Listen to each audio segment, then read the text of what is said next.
All right, let's go ahead. Whatever's going to be brought in will be brought in to me. Hopefully. I want to start off with a note on, oh, well, there it comes. Walk, don't run. Don't want to be liable for, oh, Jesus.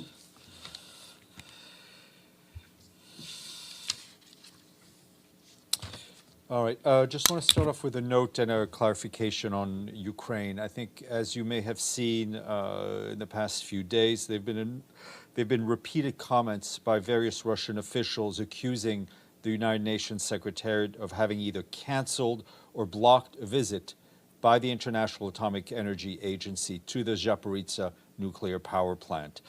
I want to clarify a few points. First, the IAEA is a specialized agency that acts in full independence in deciding how to implement its specific mandate. Second, the UN Secretariat has no authority to either block or cancel any IAEA activities. Third, in close contact with the IAEA, the UN Secretariat has assessed that it has, in Ukraine, the logistics and security capacity to be able to support any IAEA mission to the Zaporizhzhia nuclear power plant from Kyiv, should, of course, the Ukrainian and Russian authorities agree. Yep. Okay. Also, senior personnel appointment to share with you, quite an important one. Today, the Secretary General is appointing Simon Stehl of Grenada as the Executive Secretary of the UN Framework Convention on Climate Change, otherwise known as UNFCCC. The appointment has been made in consultations with the Conference of Parties through its bureau. Mr. Stehl, who will succeed Patricia Espinosa of Mexico, to whom the Secretary General is grateful for her commitment and dedicated service to the organization. The Secretary General also wishes to extend his appreciation to the Executive Secretary of the UN Convention to Combat Desertification, Ibrahim Thiaw, who will continue to serve as acting Secretary of the UNFCCC until Mr. Stehl has assumed his position. Mr. Stehl brings to the position over 33 years of experience, about which you can read in the announcement that is being shared with you right now. Also, just want to read into the record an announcement we sent out on Friday afternoon. It's about the appointment of by the Secretary General Vermeer Mahmoud Abdullah of Sudan as the UN coordinator for the Black Sea Grain Initiative. Mr. Abdullah succeeds Fred Kenny, who you met via video conference, of the U.S., who is on loan from the International Maritime Organization as interim coordinator for the UN Joint Coordination Center. The Secretary General is very grateful for Mr. Kenny's dedication, his expertise, his commitment, and excellent leadership in implementing the Black Sea Grain Initiative.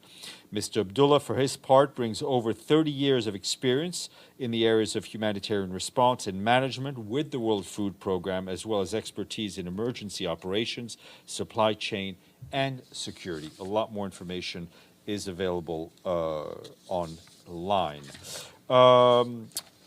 Quick update from our colleagues in Mali. The work of the peacekeeping mission in Mali, MINUSMA, to support its work to support peace and security is also continuing. The Special Representative of the Secretary General and Head of Mission, El Ghassim Wane, was just completing a mission to Kidal, where he met with both the governor and the president of the interim authority of the region and other stakeholders. Discussions focused on means of improving cooperation, supporting the acceleration of the implementation of the peace agreement, and restoring state authority, as well as to improving basic social services. The Special Representative inaugurated 2 projects, one to assist communities through the installation of water boreholes at the College for Teachers in Kidal and Abuban village, and the other to provide medicines to Kidal Health Center. The new airstrip is also being constructed by the UN peacekeeping mission to open up the northern region to recovery and development opportunities, and additional projects are underway to help local communities generate income through access to water, farming, and craft production, and other activities.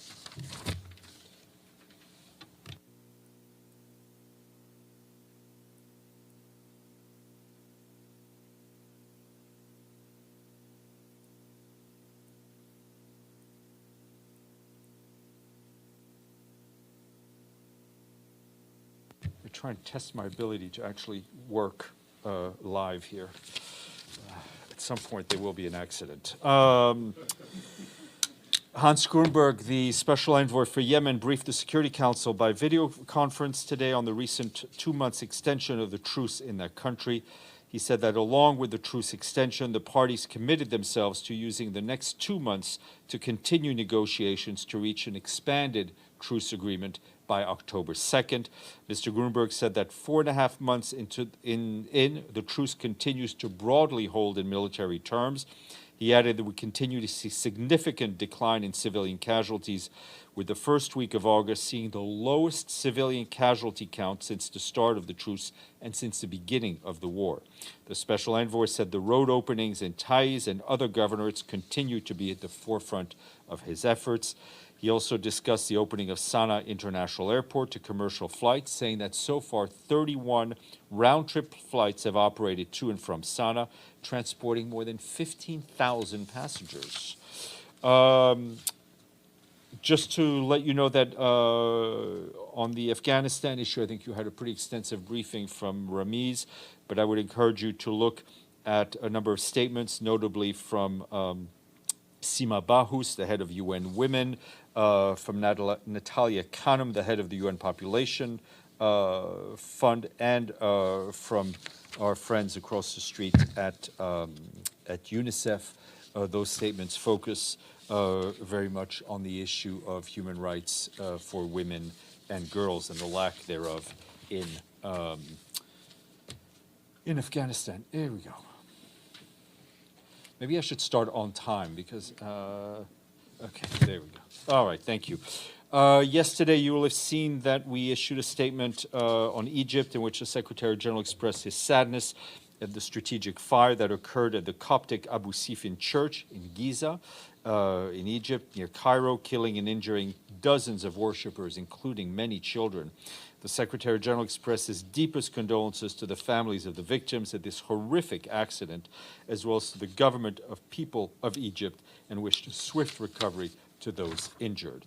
And in Armenia, our team on the ground expressed their deepest condolences over the tragic explosion at a market today, an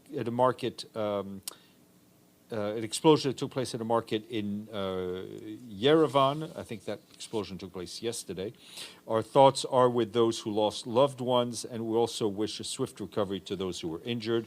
The UN team in Yerevan remains committed to supporting all people in the country during this difficult time. And I just want to close on, unfortunately, some sad news concerning one of your former colleagues. We heard over the weekend that Doğan Uluç passed away. He had been, as many of you know, since 1970, was Hurriyet's correspondent here at UN headquarters. I think he retired in the early 2000s, having served more than 30 years as the eyes and ears of very important Turkish media here at the United Nations. I think we all recall his extensive knowledge about the United Nations, his wry smile, his matter-of-fact attitude, and his tolerance towards young spokespeople who were just starting out. We send our condolences to his widow, who's a former colleague of ours, Carolyn Schuler-Uluç, and to his whole family. Okay, Edie. Thank you, Steph. 2 questions. First, does the Secretary General have any comment on the just announced result of the Kenya election, which has come in certain chaos with several members of the Electoral Commission saying they couldn't certify the results?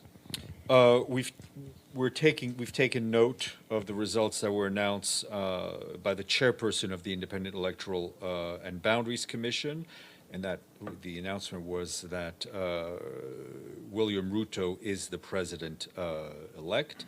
We continue to encourage all candidates to abide by their commitment to recognize the outcome of the election and underscore the need to resort to legal channels to address any challenges that may arise.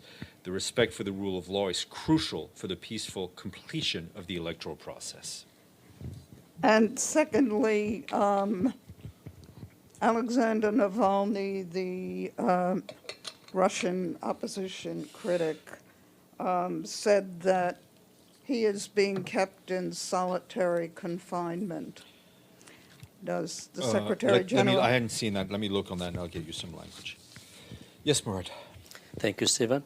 Libyan ambassador just said that he objected to the the latest SG selection for the UN envoy to Libya, and asking that these positions should be taken into consideration. So, are you gonna proceed on this? Sorry, say again that he was objecting to the latest SG selection for the UN envoy to Libya. Mm-hmm. Are you gonna proceed? I mean, we are proceeding as fast as the elements allow us to proceed. The procedure is the same as with any other head of mission that is mandated by the Security Council. As soon as we have someone to announce, and we want to do it as quickly as possible, we will do so. But how can any new UN envoy can implement his mandate if there is main party objecting this appointment? Well, we haven't announced anyone yet, so I think there's a process. I mean, it's an open secret that it's been somewhat of a challenging search, not for lack of trying on our part, but the divisions that exist within and without this building are clear, and they make it more challenging for us. But the Secretary General is trying the best as he possibly can to get ahead of mission. And I know the Secretariat has been in close contact with the Libyan permanent representative on this issue. So, just for clarification, you are gonna proceed to in seeking to get approval from the Security Council, despite this objection? Well, this is not a Libya-specific issue, right? There is a process through which people are appointed as head of peacekeeping mission or political missions that are mandated by the Security Council. And that involves an exchange of letters between the Secretary General and the President of the Security Council. The Security Council itself has its own procedures to clear the President for sending a letter back to the Secretary General saying they've taken note, which basically means they have no objection.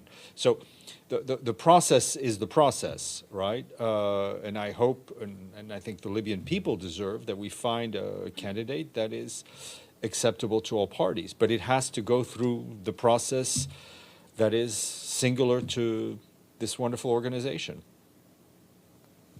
Benno. Thank you. About your statement regarding the nuclear power plant expert mission, does your statement mean that you say the Russian statements are false and there's nothing to it? And secondly, everyone wants that mission, at least in saying. Russia said ideally in August. What stands in the way right now from your point of view, and do you think August would be a realistic timeline? Obviously, I think from my understanding from the IAEA is that they would like to see this mission go as quickly as possible. It's their mandate. They're in the lead. We will support them in any way we can, and I think the statement is pretty clear that we have the security, the logistics capacity to help them get to Zaporizhzhia from Kiev, right? But there needs to be an agreement with the two, with Russia and Ukraine for obvious reasons. That we know the power plant is currently in territory held by Russia. I think the impetus from me saying this comes from the fact that that we have all seen statements coming out saying that the Secretary General, the Secretariat, is standing in the way or has blocked or has stopped the IAEA. And that's just not the case. Yes, sir. Hi, Steph. I have a question on Syria. For the past month, Syrian government released several stories or news and accusations of the United States stealing crude oil from Al-Hasaka to Iraq. Does the Syrian mission here notify the UN about such a condition, and do you aware of this? Listen, I've seen some press reports. They may have been letters from the Syrian government to the Secretariat. I don't see all of the. I mean, I haven't gone through. I don't go through all the letters. The principal position is that the natural resources of any country belong to that country. But I have no way to verify or confirm or deny the various accusations that are being bandied about. Okay, Pam, and I'll come back to the room. After the statement about the beginning today of the OCHA conference. I can't. Sorry, Pam. I cannot. If you want to disconnect and reconnect, I can't hear you. I'll come back to you. How about now? Iftikhar.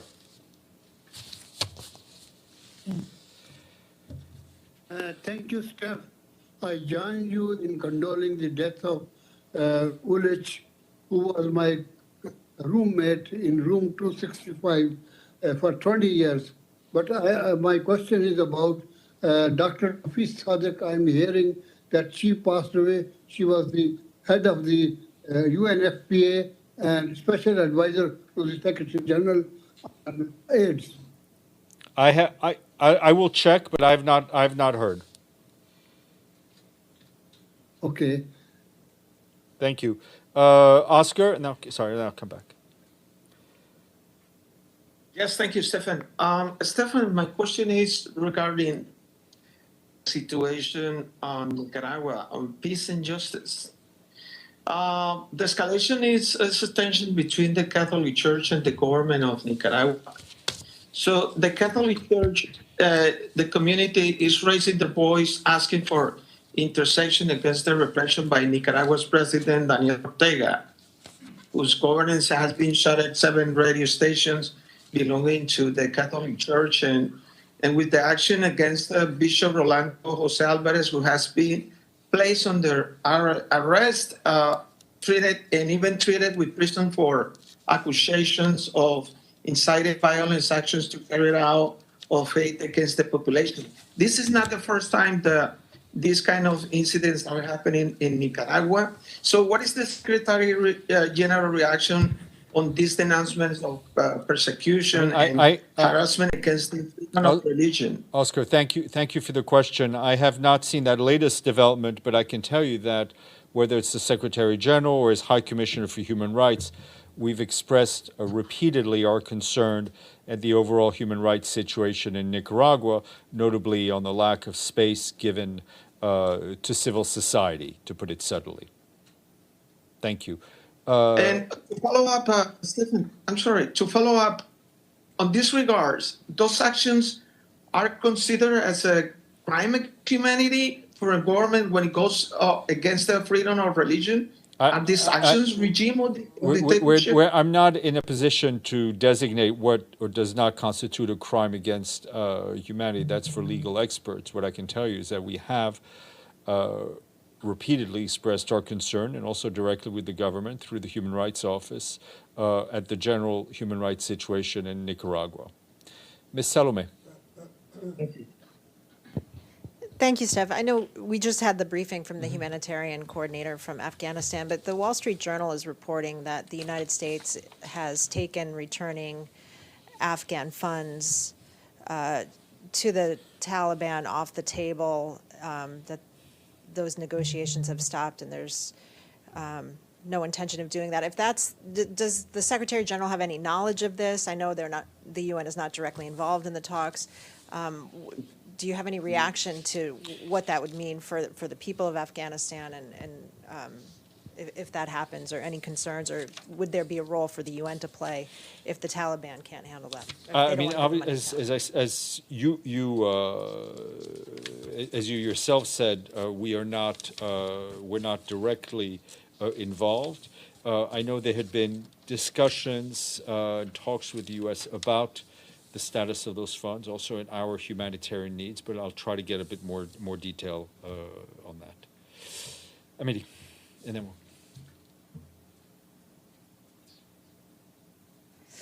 Sorry if I misheard, but about the nomination of Simon Steele, when is he going to take over?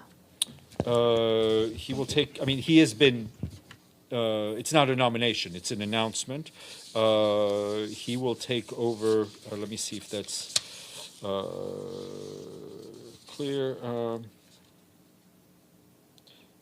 I'm assuming fairly soon. It's a matter of I mean, he is officially being named. It's a matter of probably moving house and moving countries. But I'll try to get you an effective date of the start of service. Murad. Thank you. Lebanese government announced that it will file a complaint to the UN regarding the Israelis' violations to its airspace. Have you received any letter, and what was the position also? I mean, we routinely receive letters from either of the parties on violations. Those are then reported on publicly through the Secretary General and his reporting to the Security Council. Our overall message is, of course, for all the parties to respect the blue line and the engagements they've taken. Thank you. Pam Falk. Yes, ma'am. Yes? A little better. Let's try. Yes. Thank you. Oh, Secretary General have a statement. No. Thank you. Pam, sorry. I was trying to pick up one or two words that I could understand, but I cannot understand anything. So you feel free to email me the question, and I will answer it to the best of my ability if all the words are in there. Okay. Did you have a question? No. Yes. Okay, perfect. Steph, I've been trying to get this question in for a while now. Well, Benny, go ahead. Thank you. You're welcome. I appreciate it. What? Go ahead. There's no but. So, can you hear me? Yes. Maybe you can ask Pam Can to you come hear me? over so she can hear her. Sorry. Can you hear me, Steph? Yes, go ahead, Benny. Can you? Okay, so the head of the OCHA office in Palestine was removed from her post, as far as I understand, Sarah Musgrove, after she tweeted that about indiscriminate fire from Islamic Jihad from Gaza in the latest skirmish. The tweet was removed, and then her account was deleted. Does the Secretary General support? First of all, does the Secretary General not acknowledge that there was indiscriminate fire from Gaza? Secondly, does he support the idea that people on the ground should be removed from their position because of tweet that they wrote? Well, first of all, I would ask you to look back to the statement we issued last week, I believe, which specifically referred to the rockets being fired by Palestinian Islamic Jihad. So I think the Secretary General was very clear. My understanding is that the staff member concerned is being assigned to a new position. But what about this whole saga of tweeting, removing the tweet, I think that's asking her to delete her account? That I don't have those details. I would ask you to ask OCHA. But my understanding is that she was reassigned. On the Secretary General's part, I think his statements have been very clear. I did ask OCHA, and OCHA said that OCHA is doing a wonderful job in the Palestinian territories. That was their answer to that question that I just posed to you. Well, that is their answer. Yeah, yes, please. Your microphone, please. Go ahead. Yeah, this is a follow-up question on Taliban. Talibans were banned and they were put under restrictions under UN Security Council resolutions. And now I think their assets are being held by, by the US, but being a guardian of the UN Security Councils, why the UN cannot interfere or play a third-party role in facilitating the dialogue between the US and the Taliban? Well, I mean, we're always willing and able to facilitate dialogue between two parties should we be asked. That's part of our general good offices. We've also, obviously, we had spoken to the US side and others about frozen Taliban assets closer to a year ago now. And we obviously speak to the de facto authorities in order to ensure the effectiveness of the UN's humanitarian development matters. So how about those UN resolutions, Security Council resolutions, which are yet to be implemented, they are not enforced? Does the UN stand as a guarantor of those resolutions? Well, resolutions of the Security Council are meant to be implemented by its member states, and obviously when through resolutions we are instructed to act in a certain way, we do. Thank you. Benno.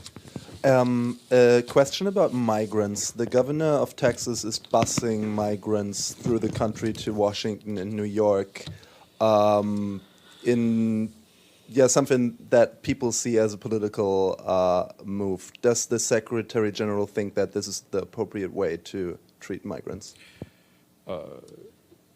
We will let the political discourse run its course here. But I will tell you that whether it's migrants or people applying for refugee status, it is primordial that they be treated in a way that respects their human dignity. Thank you all. Hasta mañana.